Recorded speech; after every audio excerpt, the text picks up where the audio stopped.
un exemple très concret, c'est le mode, ce qu'on appelait T9 avant, sur les téléphones portables, où en fait, au fur et à mesure que je vais taper les lettres sur mon clavier de téléphone portable, le téléphone va me proposer des mots qui correspondent, voire même me corriger les fautes de frappe que j'ai faites.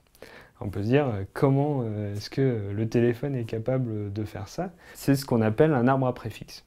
En amont de la construction du téléphone, de la mise au point du téléphone, on va avoir récolté la liste de tous les mots qui constituent le langage. Alors, dans les faits, ils n'y sont jamais tous parce que le langage en crée de nouveaux tous les jours. Et après, je vais construire un arbre à préfixes qui est plus ou moins un automate, si ce n'est qu'il n'a pas d'état final réellement. Où je vais prendre, par exemple, j'ai avion et j'ai arbre. La première lettre commune à chacun, c'est A. Donc si je tape A sur mon téléphone, on va pouvoir me proposer d'un côté avion, de l'autre arbre. Et si je tape R, alors je vais rentrer dans la branche arbre et on va me proposer arbre. Et ceci fait avec l'ensemble des mots du langage, ça nous permet, au bout de 2-3 lettres, d'arriver à proposer une liste de 3-4 mots qui pourraient correspondre.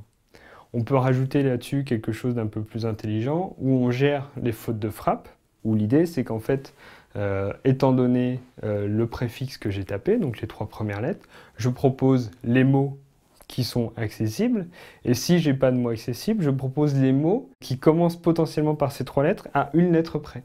Donc c'est ce que j'appelle, j'ai droit à une erreur.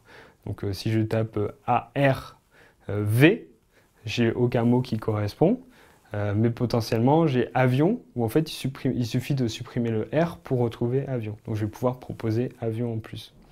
Donc voilà, donc ça me permet, en ajoutant ce qu'on appelle la prise en charge d'erreur, de proposer, quand le mot est bon, de proposer les mots qui correspondent, et quand le mot, je ne trouve pas de mot correspondant étant donné ce préfixe, de proposer des mots qui sont suffisamment proches, disons à 1 ou 2 lettres, et qui relèvent en fait d'une faute de frappe de l'utilisateur.